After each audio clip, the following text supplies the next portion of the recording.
এক দেশে ছিল এক আশ্চর্য বন। বনের নাম ছিল রঙিন বন। এই বনে গাছের পাতা ছিল নানা রঙের। লাল, নীল, হলুদ আর সবুজ পাতায় বন ঝলমল করত। ফুলগুলো কথা বলত, পাখিরা গান গাইত, রাতে জোনাকিরা আলো জ্বালাত। রঙিন বনের পাশে ছিল একটি ছোট গ্রাম। সে গ্রামে থাকত একটি ছেলে। তার নাম ছিল নীলু। নীলুর বয়স ছিল ৮ বছর। নীলু খুব দয়ালু ছিল। সে পশু পাখিদের ভালোবাসত। প্রতিদিন স্কুল শেষে নীলু বনে খেলতে যেত। একদিন সে কান্নার শব্দ শুনতে পেল। শব্দটি আসছিল ঝোপের ভেতর থেকে।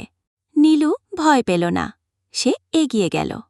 ঝোপের ভেতরে ছিল একটি ছোট নীল পাখি। পাখিটির একটি ডানা ব্যথা পেয়েছিল।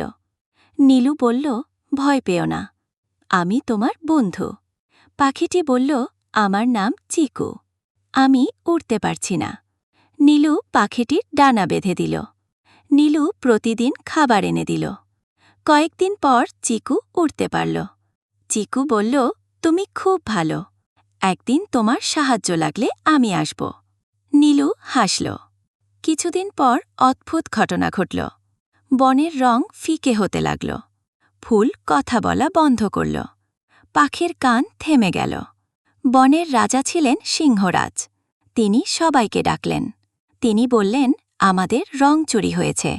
সবাই ভয় পেল। চিকু উড়ে এসে নীলুকে ডাকল। সে বলল, শুধু তুমিই পারো। নীলু বলল, আমি তো ছোট, সাহস বয়স দেখে না।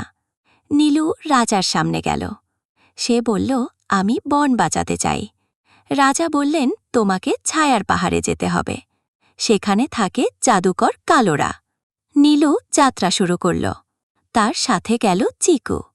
পথে সে পেল খরগোশ টুকু। সে পেল হরিণ মিমি। ছায়ার পাহাড়ে ৩টি পরীক্ষা ছিল।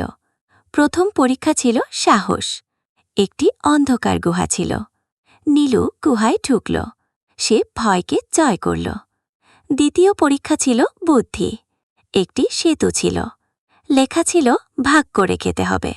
নীলু আপেল ভাগ করে দিল। সেতু পার হওয়া গেল। তৃতীয় পরীক্ষা ছিল দয়া।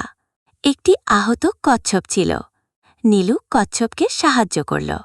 দরজা খুলে গেল। ভেতরে ছিল কালোরা। সে বলল, তুমি কেন এসেছ? রং ফিরিয়ে নিতে। কালোরা বলল, একা ছিলাম।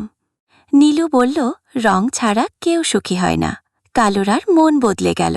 সে রং ফিরিয়ে দিল। রঙিন বনের রং ফিরে এলো। ফুল আবার কথা বলল। পাখিরা গান গাইল। সবাই খুশি হল।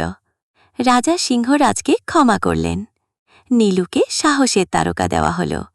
চিকু বলল, তুমি সত্যিকারের নায়ক। নীলু হাসল। সবাই শিখল একটি কথা, ভালো মন আর দয়া থাকলে যে কেউ নায়ক হতে পারে।